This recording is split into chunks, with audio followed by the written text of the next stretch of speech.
त्यांचं म्हणणं आहे की चोरांजवळ काहीच सापडलं नाही. बरोबर आहे, त्या चोरांना गेटवरच पकडलं ना. होय, पण काही फॉर्मॅलिटीज करायची आहे. त्यामुळे आपल्याला पोलीस स्टेशनवर जावं लागेल. काही कागदपत्रांवर सह्या वगैरे हव्या आहेत त्यांना.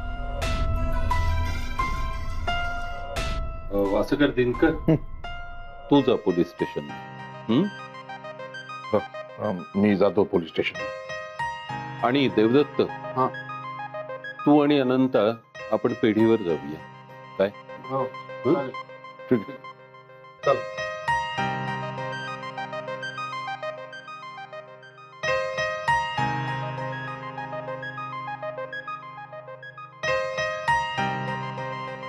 काय ग, काय झालं? अगं, तो चोर सारखं सारखं काय म्हणत होता माहितीये? काय? म्हणे तो आपल्या घरी काय चोरायला आलाय, तर आपल्या बागेतल्या कुंड्या. अगं, कुंड्या कोण चोरेल?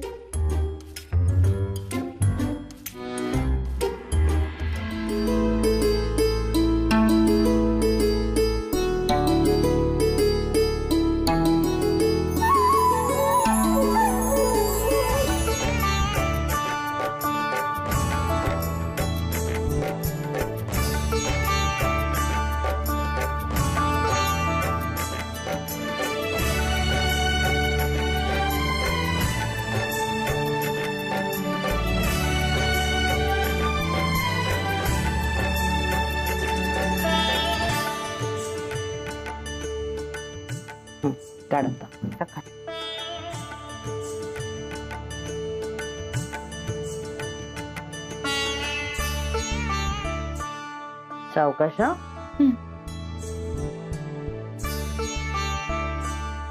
हवंय का खायला? हाताला लागू देऊन जपून.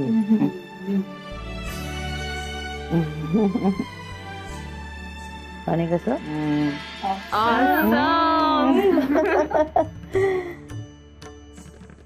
बसा देवळ काढून ठेव.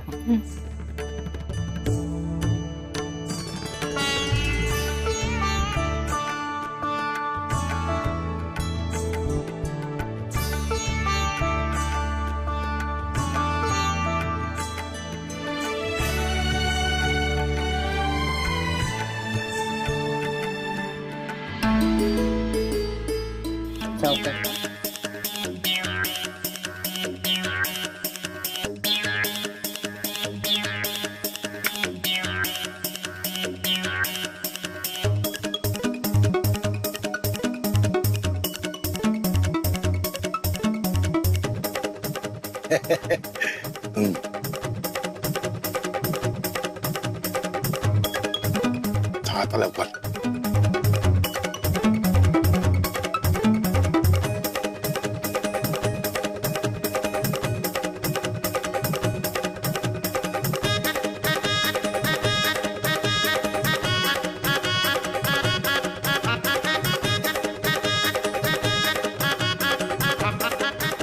तीन कुंड्या बघितल्या पण कशातच दागिने नाही. घाई करायला हवी. या दोन कुंड्यामध्ये नक्की असणार कशात तरी. काका, अरे अमृता, नमस्कार. नमस्कार. मृदुला ताई, तुम्ही पण आलात. वा वा, छान. अहो, पण तुम्ही काय करताय? मी ना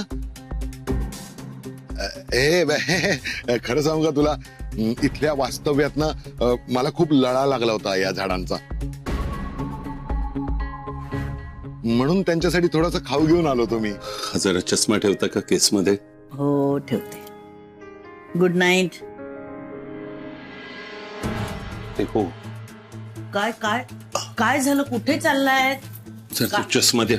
कशाला? काय झालंय?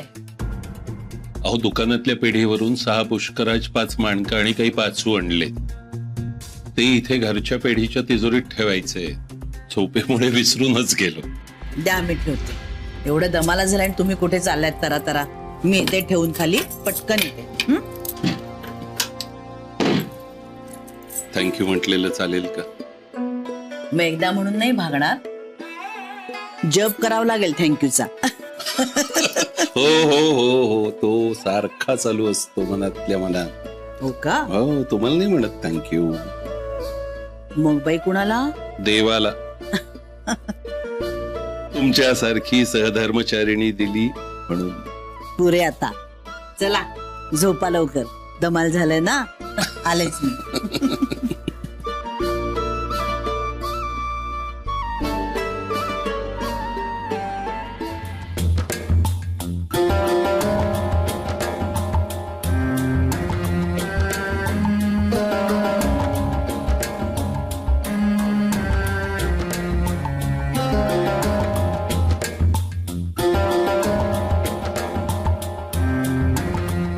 हो खरं हे सगळं.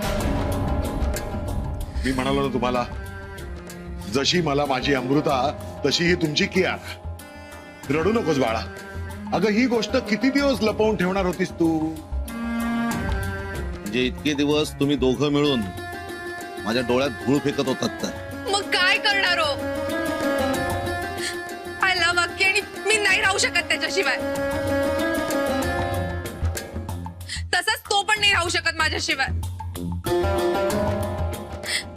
आणि जसं त्याचं फोर्सफुली लग्न झालंय तसं मी माझं होऊ देणार नाही.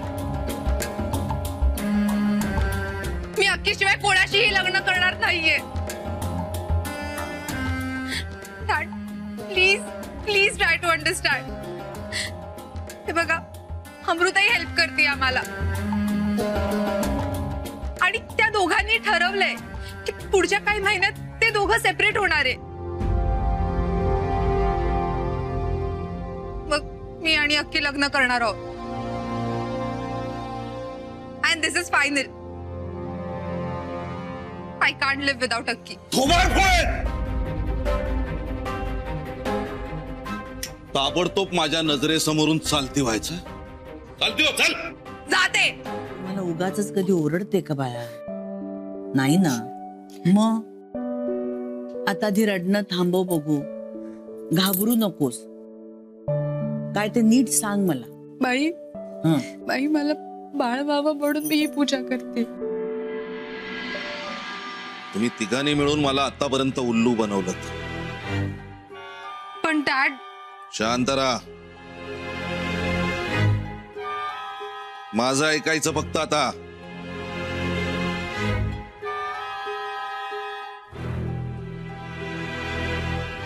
आतापर्यंत खूप थापा मारल्यात.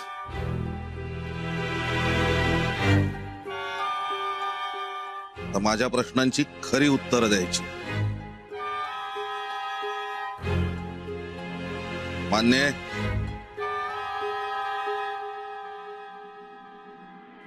तर अक्षय,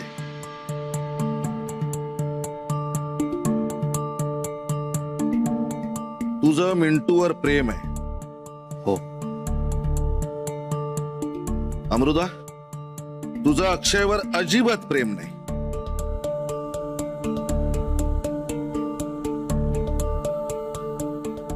नाही. तू कुठल्याच बरं झालं ना भाऊजी आणि वसुधा लवकर गेले म्हणून. मामांची खूप लाडकी हो वसुधा. हो म्हणूनच सांगितलं तिला, उगीच घाई करून येऊ नको. 2-3 दिवस राहा तिकडे. बरं तुझी झाली का गवार मोडून? हो हो तो शर्मिष्ठा, आज शर्मिष्ठा करणार आहे ना भाजी? चल ग. नाही काय मी नाही आज. मी नाही काय? स्वयंपाकघरात तुमचे मूड बीड काही चालणार नाहीत हा मला. आणि ना तेच म्हणून सूट तर अजिबात मिळणार नाही. नाचुनांना बोलते ना मी. आणि उद्या लग्न करून सासरी जाशील तर सासरचे हसतील आम्हाला, म्हणतील घाडग्यांच्या मुलीला काहीच येत नाही म्हणून. अगं सगळं आलं पाहिजे आपल्याला. आपलं नाणं खणखणीत हवं. काय मृदुला? नाही पण स्वयंपाक येणं म्हणजे नाणं खणखणीत का? नाही म्हणजे दुसऱ्या पण गोष्टी असतात ना.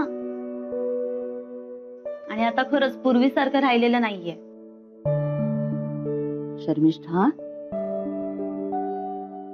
काकू आता तूच सांग ना, आपण मुलांकडून ठेवतो का ह्या सगळ्या अपेक्षा? नाही म्हणजे त्यांना स्वयंपाक यायला हवा, घरातली सगळी कामं यायला हवी.